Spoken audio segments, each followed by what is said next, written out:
एक बार की बात है। एक गांव में एक लड़का रहता था।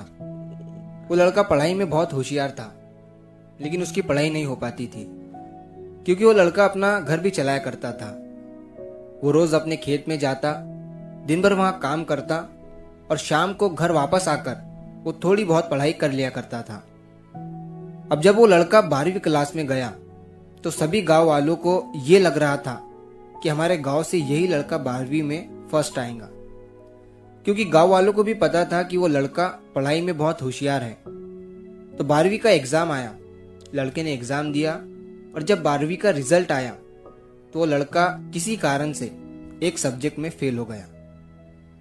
जब गांव वालों को ये बात पता चली तो सारे गांव वाले उस लड़के को ताने देने लगे और उसका मजाक उड़ाने लगे।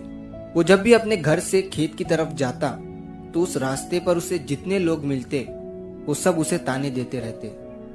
अब वो लड़का लोगों के ताने सुनकर बहुत परेशान हो जाता है और ये बात वो अपने उस्ताद को बताता है कि उस्ताद जी, मैं जब भी अपने घर से खेत की तरफ जाता हूँ तो उस रास्ते पर जितने लोग मुझे मिलते हैं सब मेरा मजाक उड़ाते हैं। तो उसके उस्ताद ने उसे कहा कि तू ना एक काम कर, एक बड़ा सा लोटा ले और उस लोटे को पूरा ऊपर तक दूध से भर दे और जब तू उस रास्ते से गुजरे तो तू उस लोटे से दूध का एक बूंद भी नीचे गिरने मत देना।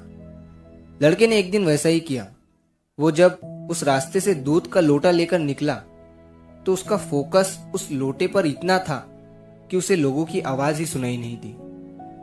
वो इतने ध्यान से उस लोटे को लेकर चल रहा था कि उस लोटे से दूध का एक भी कतरा नीचे ना गिरे। इसकी वजह से उसे लोगों के तानों की आवाज सुनाई ही नहीं दी।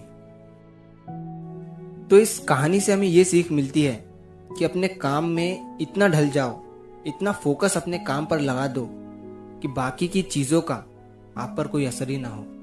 लोगों की आवाजें, लोगों के ताने आपको सुनाई ही ना दे। जैसे एक कैमरा होता है जो सिर्फ अपने सब्जेक्ट पर फोकस करता है, बाकी सारी चीजों को वो ब्लर कर देता है।